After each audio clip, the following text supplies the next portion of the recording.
Abdullah Aslan, Doğru Haber. PKK Piştî Canê bi Deh Hezaran Kesan Şewitand, Çek Şewitandin. Belê gelek can bavan çekûsîlehan şewitîn. Bi Deh Hezaranî însan di êrîşên bi hezaran de hatin qetilkirin û kuştin. Zêdetirî 40 salin dayîk ji ber van kesên zaliman digirîn, rûmet û îzzeta bavan şikiya.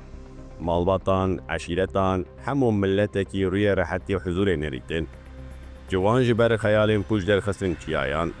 Bi temamî siyaseta înkar û bêhurmetiya jî İslamê re hat neşandin. İslam, Qur'an û hemû hêja û nirxên İslamê wek dijmin hatin îlan kirin û hatin hedefgirtin.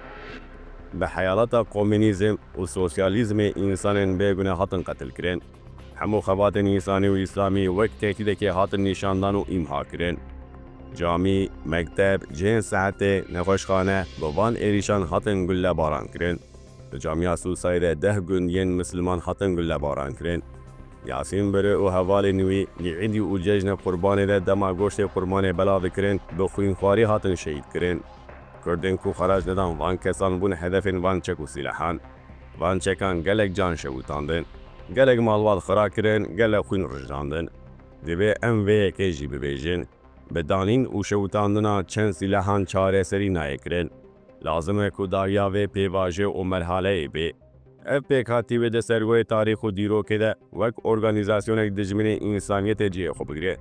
Ev qes neferên mazlum û bindestan wê sikur û pêsîrên wan tu carî bernedin. Tiştê dinê mühîm jî ev e. Piştî endam û mensûbê rêxistinê bi hezaran kes kuştin, aletên xuyên sûd şewitandin û dibêjî qey tiştek nebûye û di riya xwe de meşiyan. Ev ê li gor me pirsgirêkek cidî ye. Divê warê de kontrol kirin û çavderî gelekî mühîm e û divê bêkirin. Ev kontrol kirin û çavderî. Rêxistinê çekûsîlehên xwe şewitand. Lê hesabê mazlûmên ku canê wan hatine şewitandin, li vê dinyayê nebe, li dunya dinê helbet wê giran be. Rêxistinê divê warê de xwe rexne nekir, poşman nebû, yan jî tobe nekiriye.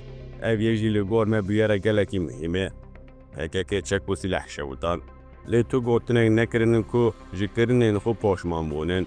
Ji ber vê yekê em dibêjin, bila li ser vê yekê bê sekinandin û bê nirxandin. Kesên ku çekê xwe şewitandin, wek kesên mühîm hatin pêşî waskirin. Wek bi pak û pakîzebûnê hatin nîşandan. Ev yek şaşî û çewtiyek gelek mezin e. Divê misadenê dayîn ku şaşiya ku têgirtin bi çewtiyek de nêvekirin.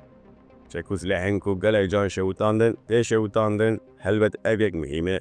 Lê ez wisa difikirim ku ji bo gotina her tişt di riya xwe de dimeşe hêj gelekî zû ye. Bi silav û duayan.